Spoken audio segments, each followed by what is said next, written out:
ఆ, మిత్రులారా, ఈ జనోద్ధరణ మూర్తిని నేను పెద్దగా పట్టించుకోను. సరే, పట్టించుకునే వాళ్ళు పట్టించుకుంటారు, నెత్తం పెట్టుకుని ఊరేగుతారు. కానీ ఈ రోజున ఒక అత్యద్భుతమైన విషయాన్ని ప్రేక్షకులకు వివరించాడనమాట. నాకు ఫీజులు ఎగిరిపోయాయి.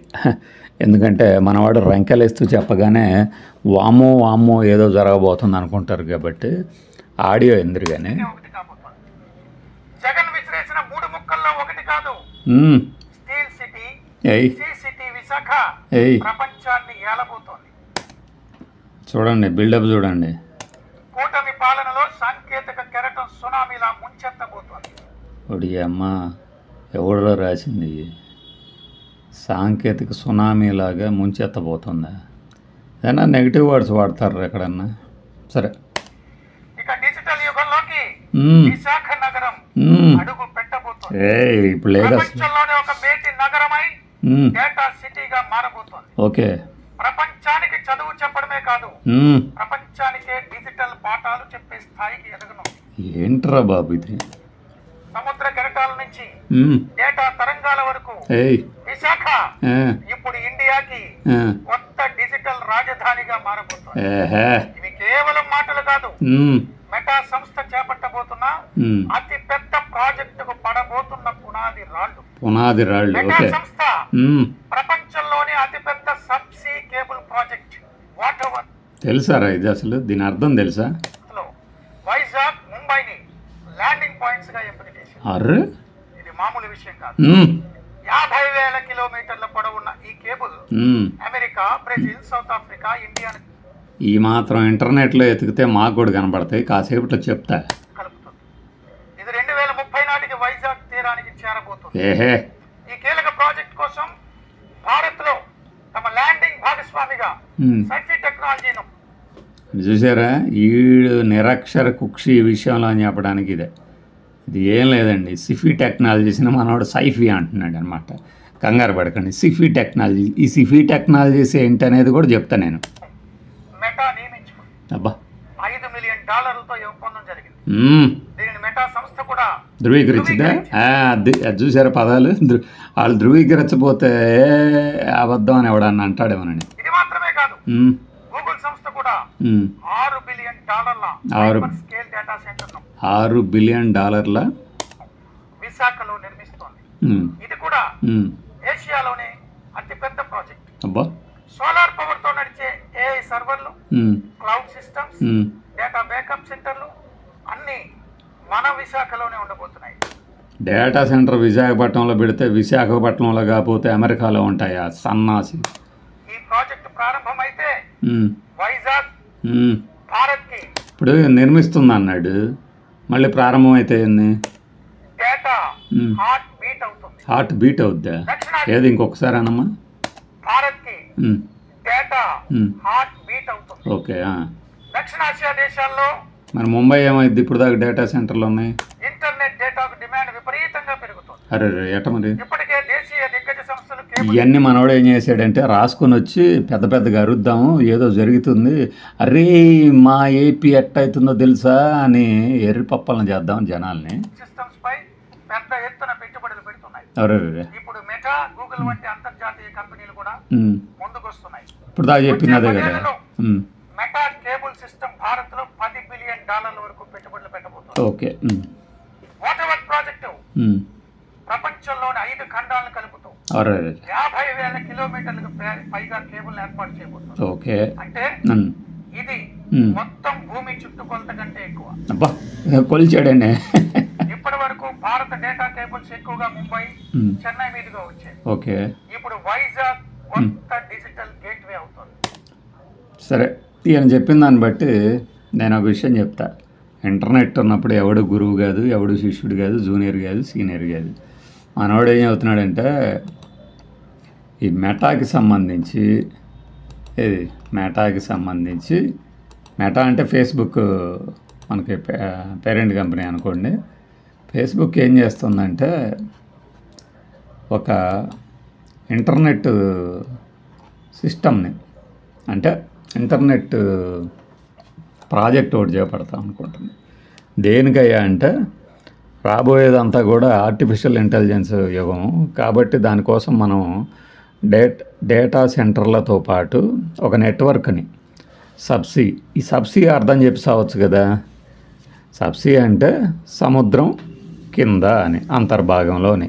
సముద్ర అంతర్భాగంలో కేబుల్ వేస్తుంది. ఇదేం కొత్త?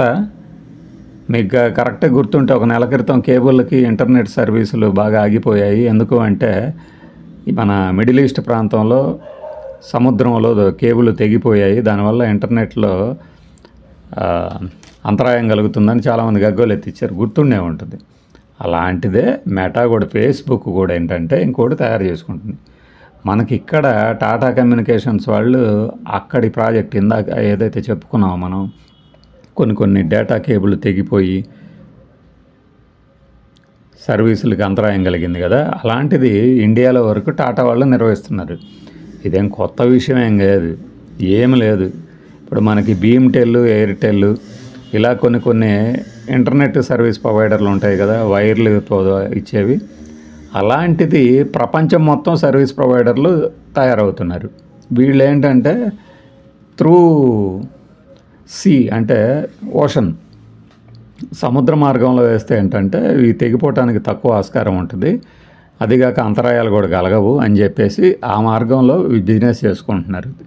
తెగమంటున్నారు కదా, అంతకుముందు ఎలా దిగినాయి అంటే కావాలనే తెంపారా, ఇజ్రాయెల్లో యుద్ధం ఆపటానికి అరబ్ కంట్రీసే ఇట్లా చేసినాయా, ఇజ్రాయెల్ మీద ఒత్తిడి పెంచడానికి కమ్యూనికేషన్ సిగ్నల్స్ కట్ అయితే అని కూడా అనుకున్నారు. వాస్తవానికి అప్పుడు ఏం జరిగిందంటే షిప్పులు, అటువైపుగా వెళ్తున్న షిప్పులు తగలడం వల్లనే ఎక్కువ తెగిపోయాయని తేల్చారు. ఇది విషయం. ఇక మెటా ఏం చేస్తుంది ఏపీతో అంటే, ఇదేదో కూటమి ప్రభుత్వం సాధించిన విజయం అని కూడా ర్యాంకులేసాడు. నేను మీకు వినిపించడం మర్చిపోయా. ప్రపంచంలోనే అతిపెద్ద మెరుగైన సాంకేతికతతో ఏర్పాటు చేస్తున్న ఈ సముద్ర గర్భ కేబుల్ కు నౌకల లంగర్లు, ఇతర ప్రమాదాల వల్ల ఇబ్బంది లేకుండా. చూసారా నేను చెప్పింది, ఇతర ప్రమాదాల వల్ల ఇబ్బంది లేకుండా ఉంటుంది. ఇబ్బంది కావాలంటే గూగుల్లోకి వెళ్ళి చూసుకోండి మీరు. అధునాతన సాంకేతికత బైపాస్ చేస్తున్నారు. ఈ ప్రాజెక్టు పూర్తయితే ఇండో పసిఫిక్ డిజిటల్ మ్యాప్ లో వైజాగ్ కొత్త కేంద్రంగా. ఇప్పుడు ఈ ప్రాజెక్ట్ ఏంటంటే ట్రెడిషనల్గా అండర్ వాటర్ డేటా కేబుల్ కాకుండా మామూలుగా సబ్సీ కేబుల్ ఇన్ఫ్రాస్ట్రక్చర్ని డెవలప్ చేయబోతుంది. అదేం చేస్తుంది అంటే రియల్ టైంలో ఇప్పుడు మన డేటా సెంటర్లు కానీ, నిజంగా ఒక డేటా సెంటర్ ఏం చేస్తుంది అంటే ఈ కేకలు పెట్టే వ్యక్తి ఏం చెప్పలేడు. వాటర్ వర్త్ అనే పేరుతో ఫేస్బుక్ ఇలా తయారు చేసుకుంటుంది. దేనికంటే ఏఐ డ్రివెన్ అంటే ఆర్టిఫిషియల్ ఇంటెలిజెన్స్ డ్రివెన్ సబ్సీ కేబుల్ని పెట్టి గ్లోబల్ ఇంటర్నెట్ కనెక్టివిటీ ఇవ్వడానికి, సింపుల్ వ్యాపారం చేసుకోవడానికి. దాంట్లో భాగంగా ఏం చేస్తుందంటే, ఇది ఇందాక మనోడు కూడా పెద్ద ర్యాంకులు వేసి చెప్పాడు కదా, the initiative will bring industry leading connectivity to the US, India, Brazil, South Africa and other key regions. ఇది విషయం. ఈ దేశాలలో అంటే ఈ దేశాలు గుండా తమ కేబుల్ని పంపించేస్తే వ్యాపారం చేసుకుంటుంది. దీనికి మరి ఇండియాలో అనుమతి ఉందా లేదా? ఈ అనుమతులు కూడా ఉండాలి. దానికి పోయి మనవాడు ర్యాంకులు వేసింది ఏంటంటే సిఫీ టెక్నాలజీస్ గురించి, వాటర్ వర్త్ ప్రాజెక్ట్ని. అంటే ఇక్కడ ఇందాక నేను చెప్పా కదా, టాటాకి సంబంధించిన కమ్యూనికేషన్స్ నెట్వర్క్ విభాగం కూడా కొన్ని ఈ సీ కేబుల్ని ఇక్కడ నెరవేరుస్తుందని, అట్లానే మెటాకి సంబంధించిన ఈ ప్రాజెక్టులో సిఫీ వాళ్ళు పార్ట్నర్గా చేరాడు. అంటే ఇక్కడ మెయింటైన్ చేసేది వీళ్ళు అనమాట. ఇక మీకు ఇంగ్లీష్లో వివరించాలంటే as per the report Sify will be tasked with providing the required onshore infrastructure. చెప్పా కదా, మన సముద్రం అంటే మన తీర ప్రాంతం, ఇండియాలోని తీర ప్రాంతాల్లో వాళ్ళకి ల్యాండింగ్ సర్వీసులు, మెటా కేబుల్ సిస్టమ్ని ఇండియాలో ఉన్న బ్రాడ్బ్యాండ్కి, డేటా సెంటర్ నెట్వర్క్కి అనుసంధానం చేస్తారు. అర్థమైంది కదా. అయితే సిఫీ టెక్నాలజీస్కి నిజమేనా కాదా అని ఇది అడిగినప్పుడు ఇంతవరకు రిప్లై రాలేదని పలానా సైట్ వాడైతే చెప్పాడు. అయితే ఒకటి కుదరకపోవటమే లేదు. అయితే దీన్ని 50,000 కిలోమీటర్లని కనెక్టింగ్ ఇండియా, అక్కడ అదవుతుంది ఇక్కడ అదవుతుంది, మధ్యలో ముంబాయి వైజాగ్ ల్యాండింగ్ అయిపోతున్నాయి, మధ్యలో ఈ వైర్లు ఎక్కలేడబడతాయి అంటారు కదా, దానికి కూటమి ప్రభుత్వానికి ఏంది సంబంధం? కూటమి ప్రభుత్వానికి దీనికి ఏం సంబంధము? పైగా జగన్ ఇసిరేసిన మొక్క ఏంటి? జగన్ ఇసిరేసిన మొక్క ఏందయ్యా బాబు? మాకు అర్థం కాదు. నాకు అసలు అర్థమే కాలేదు. మెటావాడు ఇండియా, బ్రెజిల్, యుఎస్, ఇంకా 2-3 దేశాలు నువ్వు చెప్పినట్టు ఖండాలు అని చెప్తున్నావు. దానికి జగన్ ప్రభుత్వానికి సంబంధం ఏంటి? చంద్రబాబు ప్రభుత్వానికి సంబంధం ఏంటి? అసలు ఎలా సంబంధం ఉంది? ఆ టైంలో వాళ్ళు పవర్లో ఉండటమేనా, లేకపోతే వీళ్ళే ఏమన్నా మాట్లాడుకొని వచ్చారా? ఇది మెటా ప్రాజెక్టుకి సంబంధించి. ఇంకొకటి, ఈ గూగుల్ పెద్ద డేటా సెంటర్ పెడుతుంది అంటున్నారు కదా, మరి అంతకుముందు అదానీ డేటా సెంటర్ పెడుతుంది అన్నారు. ఏమైంది అది? అదానీ డేటా సెంటర్ దగ్గర రైడ్ అని ఇప్పుడు ఏదైతే చెప్తున్నారు చూసారా, గూగుల్ మన సబ్సిడరీ అని, ఆ సబ్సిడరీ కాదు, దానికి ఢిల్లీలో ఉంది, బొంబాయిలో ఉంది. అదే రిజిస్టర్డ్ ఆఫ్ కంపెనీస్ దగ్గర రిజిస్టర్డ్ అడ్రస్లు చూస్తే, ఒకటి అదానీ డేటా సెంటర్ని అదానీ దగ్గర లీజుకు తీసుకున్నది 2022లో ఒక కంపెనీ, దాని పేరు కూడా రైడ్ అని. ఇప్పుడు పెడతాము అంటున్న డేటా సెంటర్ కూడా అదే అనేది నా డౌట్. మరి అదానీ డేటా సెంటర్ ఇప్పుడు, ఈ డేటా సెంటర్ల గురించి మాట్లాడుకుంటున్నప్పుడు ఒక విషయం చెప్పాలి. అసలు ప్రపంచంలోనే పెద్ద డేటా సెంటర్ ఎక్కడ అంటే అది ఎక్కడుందో తెలుసా? చైనాలో ఉంది అతి పెద్ద డేటా సెంటర్. అది ఏం చేస్తుంది అసలు? సర్వర్లను కానీ, స్టోరేజ్ సిస్టమ్స్ని, నెట్వర్క్ ఎక్విప్మెంట్, వీటన్నిటిని మేనేజ్ చేస్తూ, ప్రాసెస్ చేస్తూ డేటాను స్టోర్ చేయటం, అవసరం వచ్చినప్పుడు కంప్యూటింగ్కి కానీ మరో దానికి ఆ డేటా వాడటం. దీనికి అంతటికి నిర్వహించడానికి చాలా పెద్ద ఎత్తున పవర్ కావాలి, వాటర్ కావాలి, కూల్ ఆఫ్ చేయడానికి. ఇది డేటా సెంటర్కి సంబంధించి. ఈ చైనా, ఇందాక చెప్పాం కదా, చైనా టెలికాం సంస్థ ఇన్నర్ మంగోలియా ఇన్ఫర్మేషన్ పార్క్ హహోత్ అనే ప్లేస్లో అతిపెద్ద డేటా సెంటర్ ఉంది. ఇది 10 లక్షల మిలియన్ల స్క్వేర్ ఫీట్లో ఉందన్నమాట. బైడు, టెన్సెంట్, అలీబాబా ఇలాంటి పెద్ద పెద్ద కంపెనీలన్నీ కూడా ఇక్కడ సర్వీసెస్ ఇస్తూ వాటికి కావాల్సిన ఇన్ఫ్రాస్ట్రక్చర్ అంటాం కదా, అవన్నీ కూడా ప్రొవైడ్ చేస్తున్నాయి. ఇది చైనాకు సంబంధించింది. మరి ఇండియాలో పెద్ద డేటా సెంటర్ ఎక్కడుందో తెలుసా? ముంబైలో ఉంది. అది ఎప్పుడో తెలుసా? ఎవరిదో తెలుసా? ఇందాక ఈయన అంటున్నాడు కేకలు పెడతా, సిఫీ టెక్నాలజీస్. మనం 2000 సంవత్సరం నుంచి కనుక ఈ ఈమెయిల్ గురించి తెలిసిన వాళ్ళకి తెలిసి ఉంటుంది. సిఫీ మెయిల్ కూడా ఉంది, వాళ్ళదే. ఇది Sify technologies. First data centre ఇదే ఇండియాలో. 2000లోనే పెట్టారు. ముంబైలో 2000 సంవత్సరంలోనే పెట్టారు. ఈ సిఫీదే వైజాగ్లో కూడా పెడుతుంది అంటున్నారు. కాబట్టి వీటిని కలగాపులకంగా చదివేసేసి వైజాగ్ని మేమే డెవలప్ చేసేస్తున్నాము, ఇవన్నీ తీసేస్తున్నాము, తెచ్చేస్తున్నాము అని చెప్పేస్తే నవ్వు వస్తుంది. పోనీ వీళ్ళ దగ్గర ఎంతమంది ఉన్నారో తెలుసా? సిఫీ డేటా సెంటర్లో ఎంప్లాయీస్ దాదాపుగా 4400 లేదంటే 4500, అది కూడా దేశం మొత్తం మీద. మరి కొత్త డేటా సెంటర్ రాగానే వేలాదిగా ఉపాధి అవకాశాలు ఎక్కడి నుంచి వస్తాయి? ఎలా వస్తాయి? అసలు డేటా సెంటర్ పెట్టగానే ఉద్యోగాలు ఎలా వస్తాయి? అది పక్కన పెడితే ఈ డేటా సెంటర్ నాట అడ్డుకోవడానికి వైఎస్ఆర్సీపీ వాళ్ళు ఏదో బినామీల పేర్లతో కేసులు వేపిస్తున్నారట. అంత సీన్ లేదు. నీకు నిజంగా సత్తా ఉంటే వాళ్ళకి కావాల్సిన డబ్బులు ఇచ్చేసేసి తీసేసుకోండి. అంతేగాని విశాఖపట్నంలో డేటా సెంటర్ పెడుతుంటే రెచ్చగొడుతున్నారు. రెచ్చగొడితే రెచ్చిపోవడానికి వాళ్ళని పిచ్చి వాళ్ళు కాదు నాయన, వైజాగ్ జనాలు. అర్థమైందా? ఇక ఫేస్బుక్, మెటా గురించి తెగ హడావిడి చేస్తున్నారు కదా. ఈ మెటానే ఇదొక్కటి మాత్రం ఫోటో పెడతానే. Andhra Pradesh government to ink MOU memorandum of understanding with OneBridge Facebook to train rural entrepreneurs. చూసారా? ఈ ఆంటర్ప్రెన్యూర్స్తో ఫేస్బుక్ ట్రైనింగ్ ఇచ్చేందుకు 22 అక్టోబర్ 2018లో ఒక MOU కుదుర్చుకున్నది. అది ఏమైనదో చెప్పగలరా? శ్రీకాకుళంలో పైలట్ ప్రాజెక్టుగా తీసుకొచ్చారు, వైజాగ్లో కూడా పైలట్ ప్రాజెక్టుగా తీసుకొచ్చారు. అది అన్నమాట విషయం. వైజాగ్లో అప్పట్లో ఫిన్టెక్ ఫెస్టివల్ కూడా చేశారనమాట. ఇది మన హిస్టరీ అనమాట. నేను ఒకటి చెప్తాను. ఇప్పుడు భారత్ డైనమిక్స్ అనేది రక్షణ రంగ పరికరాలకు సంబంధించి ఒక ప్రాజెక్టుని ఆంధ్రప్రదేశ్లోని దొనకొండలో పెట్టబోతోంది. దీనికి మేము పెట్టుబడులకి అనుమతి ఇచ్చామని చెప్పడం ఎంత నవ్వొచ్చే విషయం అంటే, కేంద్ర ప్రభుత్వ రంగ సంస్థ పలానా చోట మేము నియమించుకుంటున్నాము, ఈ సంస్థని నెలకొల్పబోతున్నాము అంటే నీ అనుమతే? దానిపైగా మేము సాధించామని చెప్పడమా? ఓకే, మన రాష్ట్రానికి వస్తుంది కాబట్టి సంతోషంతో సంకల్ప గుద్దేసుకుందాం మనం బీడీఎల్. ఒకవేళ కేంద్ర ప్రభుత్వము ఒక ఇన్స్టిట్యూట్ని ఢిల్లీలో పెట్టిందనుకోండి, ఢిల్లీ ఎప్పుడైనా ఇలా సంకల్ప గుద్దుకోవడం చూసారా? మా ప్రభుత్వంలో మేము హయాం చేసామని. సరే, ఈ మధ్య బిగిన్ అయింది ప్రతిదీ మేమే ఇచ్చామని. అదే అవతలోడు ఏమన్నా అంటేనేమో నీ జేబులోంచి ఇచ్చారా అంటే. ఇలా ఉంటాయన్నమాట మన ఇలాలో.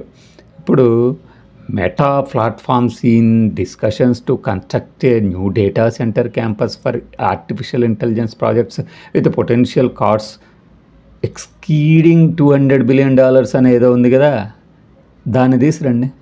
ఇండియాకి దాన్ని తీసురండి, వైజాగ్కి దాన్ని తీసురండి. అబ్బే, ఇప్పుడు మన ఆంధ్రప్రదేశ్కి జరుగుతున్న అన్యాయాల మీద అప్పుడప్పుడు మనం వీడియోల్లో అన్యాపదేశంగా మాట్లాడుతూ ఉంటాం కదా. ఇది వందే భారత్ రైలు ముంబై నుంచి తిరుపతికి వేసింది అనుకోండి, వేయలేదు కానీ పోనీ ముంబై నుంచి హైదరాబాద్కి వేసింది. తెలంగాణకు ఒక రైలు అయిపోద్ది. అది ముంబై నుంచి మన బెంగళూరు కనుక వేస్తే సౌత్లో దిగే ఒక ఊరు స్టేషన్ పెట్టేసి ఆ స్టేషన్కి మేమే తీసుకొచ్చామంటే ఎలా ఉంటుంది? సిఫీ ఏం చేస్తుందంటే ల్యాండింగ్ సర్వీసెస్లు, వాళ్ళకి కావాల్సిన ఇన్ఫ్రాస్ట్రక్చరు, లోకల్ డేటా సెంటర్లు, లోకల్ నెట్వర్క్ ప్రొవైడర్లు ఉన్నారు, ఎయిర్టెల్, వీళ్ళకి అనుసంధానం చేసేందుకు ఇది ఒప్పందం కుదుర్చుకుంది మెటాతో. మెటా ఏం చేస్తుంది? మొత్తం రాష్ట్రము దేశం కాదు, మెటా అనే ఫేస్బుక్ తాలూకు పేరెంట్ కంపెనీ మొత్తము 5-6 దేశాలని కలుపుతూ ఇంటర్నెట్ సర్వీస్ ప్రొవైడ్ చేయడానికి, కరెక్ట్గా అర్థం కావాలంటే ఏఐ కాకుండా ఇంటర్నెట్ సర్వీస్ ప్రొవైడ్ చేయడానికి ఇందాక చెప్పినటువంటి 5 దేశాలు, ఇంకో 6 దేశాలు, ఆ తర్వాత ఇంకా విస్తరించడానికి ప్లాన్లు వేసుకుంది. ఆ దారిలో అంటే సముద్ర తీర ప్రాంతం, సముద్రం ఉన్నది కాబట్టి వైజాగ్, ఇంకా కావాలంటే మనం మాట్లాడుకుంటూ పోతే మచిలీపట్నం, బాపట్ల దగ్గర బీచ్ల కింద నుంచి కూడా వెళ్తూ ఉంటాయి. దానికి పోయి ఎందుకు కూటమి ప్రభుత్వం విజయం ఇది, మేం కాబట్టి సాధించాము అని చెప్పుకోవడం ఏంటి? ఎంత దౌర్భాగ్యం ఏంటి? ఎంత భావదారిద్ర్యం ఏంటి? ఇది కదా మాట్లాడుతుంది. ఆ దారిలో వెళ్ళే దాంట్లో వైజాగ్ పెడితే వైజాగ్ వచ్చి మీ వల్ల డెవలప్ అవుతుందా? ఇప్పుడు భారత్ డైనమిక్స్ లిమిటెడ్ ఉంది, దోనగొండలో ఒకటి పెడుతుంది రక్షణ రంగ దానికి సంబంధించి. దాని గురించి కొద్దిగా చెప్పుకోండి, ఎక్కువ కూడా అవసరం లేదు. ఎందుకంటే కేంద్ర ప్రభుత్వ రంగ సంస్థ నేను ఇక్కడ పెడుతున్నాను అంటే నువ్వు స్థలానికి అనుమతి ఇవ్వకపోతే నిరాకరిస్తావా? కుదరదు కదా. అలానే ఇప్పుడు ఈ ప్రాజెక్టుకి సంబంధించి ఎక్కడికెక్కడ లోకల్ కంపెనీలతో కనుక టైఅప్ పెట్టుకోకపోతే మెటాగాడికి మూతిపళ్ళు రాలిపోతాయి. ఇది మన సముద్ర జలాలు కాబట్టి ఖచ్చితంగా ఇది వాడుకుంటున్నందుకు రాయల్టీ చెల్లించాలి, అన్నీ చెల్లించాల్సి వస్తుంది. దీనికి పోయి వైజాగ్లో ఆయన పెడుతున్నాడు, వైజాగ్లో మిమ్మల్ని చూసి కానీ వచ్చాడని కానీ చెప్పరు కదా. ఇంకో 2-3 ఉన్నారు కదా కెమెడియన్లు, వాళ్ళు చెప్పేస్తారు కూడా, నమ్మేవాళ్ళు నమ్మేస్తారు. మినిమం సెన్స్ ఉండాలిరా స్వామి, అర్థం చేసుకోండి అక్కడ ఏం జరుగుతుంది. మీరు అన్నట్టు వైజాగ్ మీ కూటమి ప్రభుత్వం వల్లనే డెవలప్ అయితే ఓకే, సూపరు, ఇంకా సూపరు. కానీ అది అయ్యే పరిస్థితి కాదు కదా. 2030కి ఇక్కడికి వచ్చేది ఆ కేబుళ్ళు. మరి 2030కి వచ్చే కేబుల్ గురించి ఇప్పుడు మాట్లాడటం ఏంటి? పచ్చిగా చెప్పాలంటే అది ఒక ఇంటర్నెట్ సర్వీస్ ప్రొవైడరు. దానికి వైజాగ్కి సంబంధం ఏంటి? వైజాగ్లో ఇప్పుడు ఇంటర్నెట్ సర్వీస్ రావట్లేదా? రేపొద్దున స్టార్లింక్ వస్తుంది. స్టార్లింక్ ఎవరిది? ఎలాన్ మస్క్ది. ఆయన డైరెక్ట్గా ఇచ్చేస్తాడు ఇంటర్నెట్ని శాటిలైట్ నుంచి, పైనుంచి ఆకాశం నుంచి. ఇక అప్పుడేమంటావు? అప్పుడు కూడా మా గొప్పే అంటావా ఏంటి? నాయన అభూత కల్పనలు వదిలేసి చేస్తున్న అభివృద్ధి గురించి చెప్పుకోండి. ఇప్పుడు డిఎస్సి ఉంది, నవంబర్లో మళ్ళీ పెడతానంటున్నారు. టెట్ దాని తర్వాత మార్చిలో అంటున్నారు. అది గుడ్ న్యూస్, దాని గురించి భజన చెయ్యి 3 రోజులు చెయ్యి. ఇలాంటి ఎవరికి అర్థం కాని పదాలని వాడుతున్నాను నేననే భ్రమలో ఉండి నీ గురించి నువ్వు పెద్ద మేధావు అనుకొని వింటే నవ్విపోతారని సిగ్గు ఉండదా? అంటే మన ఛానల్ని ఎవళ్ళే చూసేదనే. బై.